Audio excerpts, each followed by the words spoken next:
किसान के लिहाज से देखें तो किसान के पास कुआं है, किसान के पास नहर है, जोड़ है नहीं है, लगभग है। लेकिन ये चीज़ देखिए कि जो कुआं और नहर ही हम मूल रूप से मान के चले, हमारे पास एक बारिश है कुदरती, सबसे बड़ा सबसे बढ़िया बारिश, मैंने कहा हमारे पास लिमिटेड है। फिर बात आती है नहर और कुएँ। हमें लगता है वो हमारे हैं, वो हमारा है, लेकिन मैं कहूँगा कि वो एटीएम की तरह हैं। वो हैं तो, लेकिन एटीएम तभी भरेगा जब बैंक भरेगा। और जो दोनों ही केस में जो बैंक है या बैंक का रास्ता है वो नदियों से है।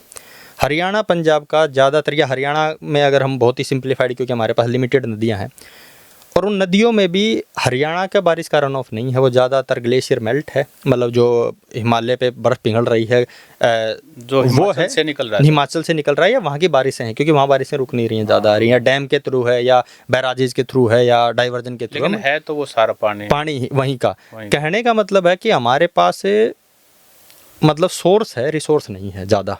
कहने का मतलब हमारे पास कुएँ और नहरें हैं, लेकिन उनका दोनों ही जो पानी है वो नदियों के वजह से है। नहरों का तुम्हें साफ दिखता है, नदियों से होके आ रहा है, नहरों का तो दिख रहा है, लेकिन जो कुओं में पानी है वो भी जो रिचार्ज है, या तो नहरों का ही पानी जब ज़मीन पे जाता है वहाँ से रिसके जा रहा है, या नदियों से ही लेटरल फ्लो बोलते हैं जिसको, उसके तहत आ रहा है। तो हरियाणा के पास अपना तो मूल रूप से बस बारिश ही है जो लिमिटेड है। पंजाब के पास भी यही कहानी है, दोनों ही स्टेट के पास अपना जो है वो तो बारिश ही है लिमिटेड। बाकी हमारी डिपेंडेंसी दोनों ही स्टेट की नदियों पे और नदियों की हिमालय पे है।